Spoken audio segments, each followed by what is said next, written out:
All right, we are here. Spelljammer is finally out for 5th edition. Unfortunately, my hard copy's not here, but seeing as the book's out, we're just gonna go ahead and do the review anyway. There is a lot of art in this book, and it's good. Throughout the video, I'll show examples of some different art pieces they have in there, but I'm a fan of the art in here. Spelljammer is broken down into 3 separate books. We have the Astral's Adventurer's Guide, we have Boo's Menagerie, and the Light of XARYXIS. If you bought the physical copy, you also get a custom DM screen for running Spelljammer, but if you bought it on D&D Beyond, you don't get that. Now, with it being broken down into 3 books, it sounds like an awesome deal, but something to keep in mind is that it's only 64 pages for each of the 3 books. If I pull out Monsters of the Multiverse, 288 pages, Monster Manual, 352 pages, Call of the Netherdeep, 224, Tasha's Cauldron of Everything, 192. So with those 64 pages per book, that's a total of 192 pages. It being broken into 3 books is really just to help navigate,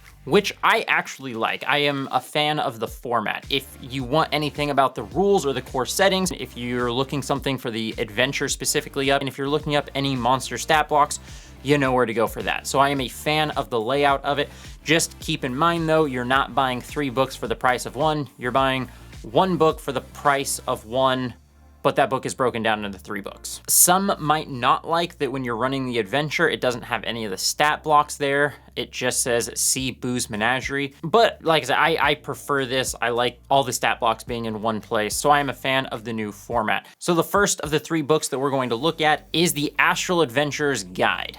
This is the core book, and it has 3 chapters in it. Chapter 1 is going over the playable races, so let's jump into that. First up, we have the Astral Elves. For each of them, they give a little bit of lore behind it. Astral Elves can live longer than even normal elves, and being in the Astral Sea where they don't age, they could be tens or hundreds of thousands of years old.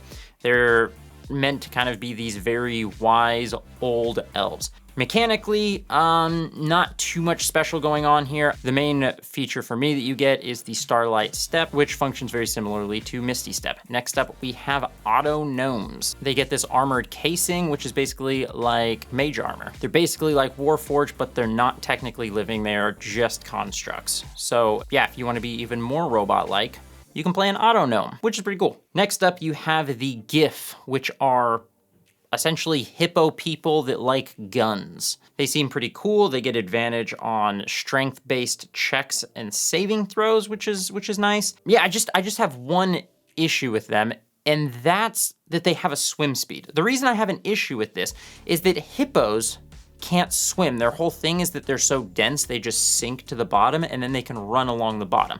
And they can actually only hold their breath for about 5 minutes, and so if they need to take another breath, they jump up, take a breath, and then they'll sink back down and continue running along. So it seems odd to me that you would give a swim speed to a creature based off an animal that literally cannot swim, especially when they're doing my turtle people dirty and they've not given them a swim speed and they're based off of turtles. And before you're like, no, they're based off of a tortoise, read right here, turtle folk. Based off of turtles. Doesn't really make sense to me there, so wizards, if you would kindly explain yourself, I would appreciate it. Next up, we have the Hadozee. Next up, we have the Hadozee, however you pronounce that one. They're basically monkey people that can use their feet as their hands because they're monkey people, and they also have a extra flap of skin so that they can glide.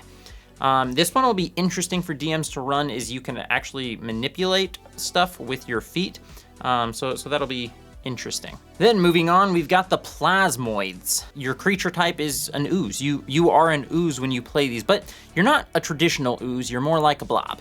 And what I mean by that is you can take a humanoid form and wear armor and wield weapons, but you can also squeeze through spaces an inch wide. So the Plasmoid is basically WotC's answer to a paladin's biggest weakness, which is heat metal.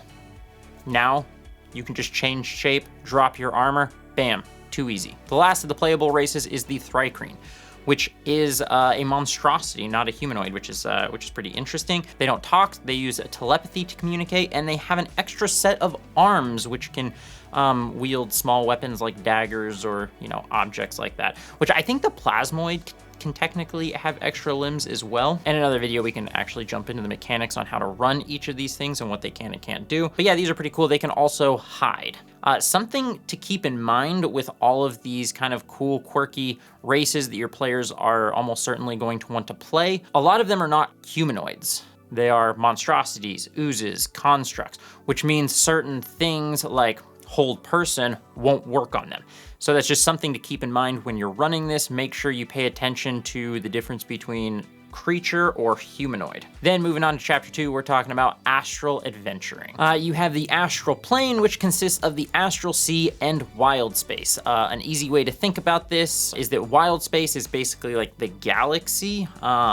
Each wild space, you know, typically has one sun, all of that. So it's more like the galaxy, and the astral sea is like deep space. Mechanically, they function quite differently. Wild space is what you would think of in space. There's no gravity, there's no air, it's space. The astral sea is different. If you're familiar with the astral sea, then you know you don't age in the astral sea, you don't need to eat, you don't need to drink. Yeah, you're just in the astral sea. You also can move through the power of your mind. So you need to be familiar and aware of which one you're in because they function a little bit differently. In this chapter though, they give plenty of rules for each and how air works in your ship, so your air can run out if you aren't aware.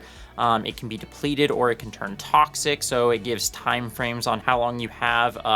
And it gives like a diagram for the air envelope is what they call it. So the air pocket around your ship and how big that is, and then how gravity works, because each ship has their own gravity field so that you can actually walk around on it.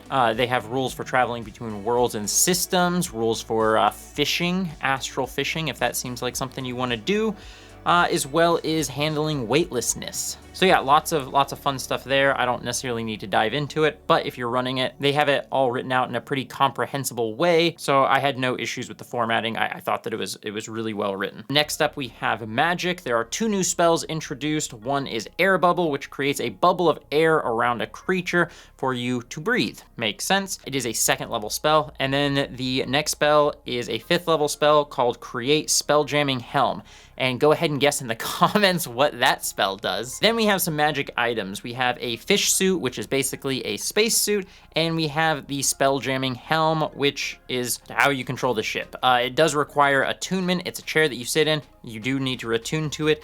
And it takes concentration for you to control the ship. So you can't be concentrating on another spell while you're controlling the ship. Something to keep in mind. Then the last item is there's basically like a wild space watch. All right, next on to spelljamming ships. Yes, they are spelljamming ships. The ships themselves are not called spelljammers. Spelljammers are the captains of the ships. So looking at the spelljamming ships, they start out hot, given rules for ship-to-ship combat. That's right, they have some rules for ship-to-ship combat.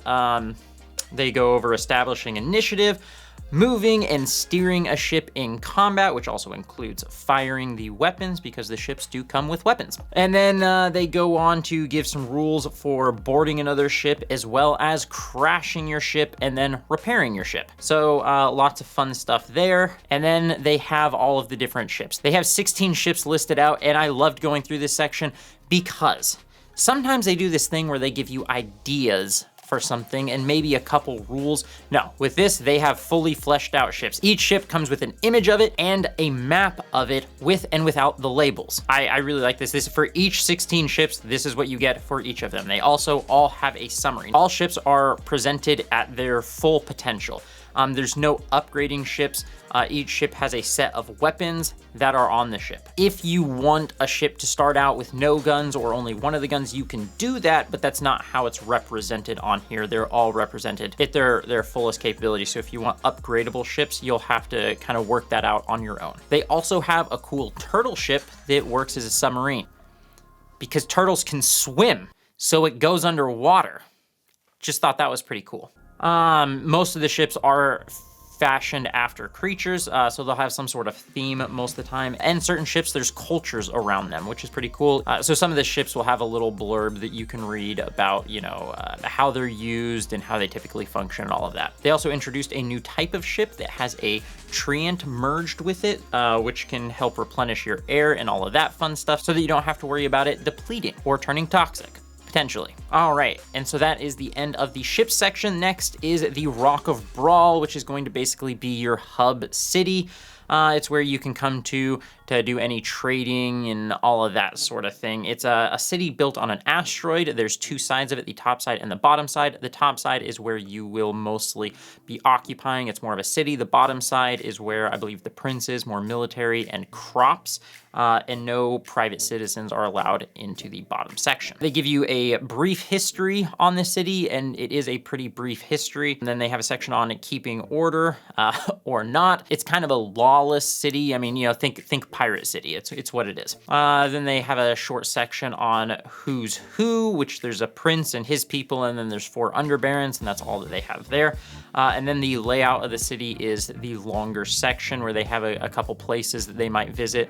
Most notably, they have the Happy Beholder, ran by a beholder known as Large Luigi. This adventure is a bit kind of quirky and over the top, but it's a very fun setting, and you can, as the dungeon master, change it to fit how you want. If you want it to be a little more dark or horror-like, you can do that. They also have space clowns, which are scary, and fiends. But that's all they have on the Rock of Brawl. Not too much information, but definitely enough to get you going and to be able to run some players out of there. That brings us to the end of the first book, the Astral Adventurer's Guide.